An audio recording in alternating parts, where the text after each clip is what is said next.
আজ আমার ডায়েটের 26তম দিন আর আজ আমি রোজা ছিলাম, তাই আজকের সকালটা বরাবরের মতো ব্ল্যাক কফি ও বই পড়ে শুরু হয়নি, কারণ সেহারির পর নামাজ পড়ে ঘুমিয়ে গেছিলাম। সেহারিতে আমি খেয়েছি আনারস, ভিটামিন সি সমৃদ্ধ, হজমে ভালো, কিন্তু খালি পেটে বেশি না খাওয়াই ভালো। আনারস খাওয়ার বড় কারণ এত বেশি ঘিরান বের হচ্ছিল, লোভই সামলাতে পারিনি। ইফতারের সময় খেয়েছি বরাবরের মতোই chia seeds, Apple cider vinegar পানি, পিঙ্ক সল্ট। আজকের রান্নাও মা করেছে, আমি শুধু একটি আইটেম করেছি।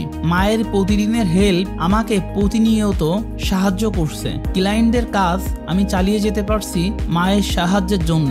মাকে অসংখ্য ধন্যবাদ। যদিও মা হয়তো এই ভিডিও কখনোই দেখবে কিনা আল্লাহ তাআলা জানেন। মায়ের প্রতি কৃতজ্ঞতা পোষণ করছি। মা রান্না করেছে কচুরমুখী মাছ দিয়ে, চিংড়ি মাছ দিয়ে কচুর ফুল এবং চিংড়ি মাছ দিয়ে কচুর লতি, আর আমি রান্না করেছি ডাল দিয়ে গরুর মাংস।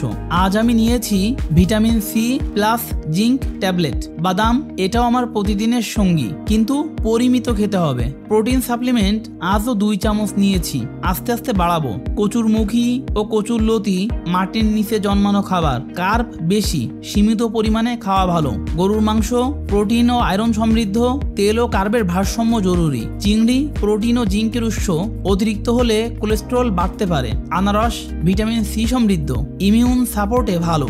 ডায়েট মানে নিখুঁত ক্যালোরি কাউন্ট নয়, ডায়েট মানে স্বাস্থ্যকর সিদ্ধান্ত নিয়ে ধারাবাহিক থাকা। আজ হয়তো আমার ক্যালোরি ও কার্ব শতাংশ পুরোপুরি পারফেক্ট ছিল না, কিন্তু আমি গর্বিত, কারণ সবই ঘরের রান্না, স্বাস্থ্যকর এবং নিজের নিয়ন্ত্রণে ছিল। আমার লক্ষ্য 1 মাসে 10-15 কেজি কমাতে হবে এমন নয়, আমার লক্ষ্য আজীবন টেকসই একটি স্বাস্থ্যকর লাইফস্টাইল গড়ে তোলা। ধীর হলেও আমি এগিয়ে যাচ্ছি, আর এটাই আমার আসল জয়। দেখা হচ্ছে পরের ভিডিওতে।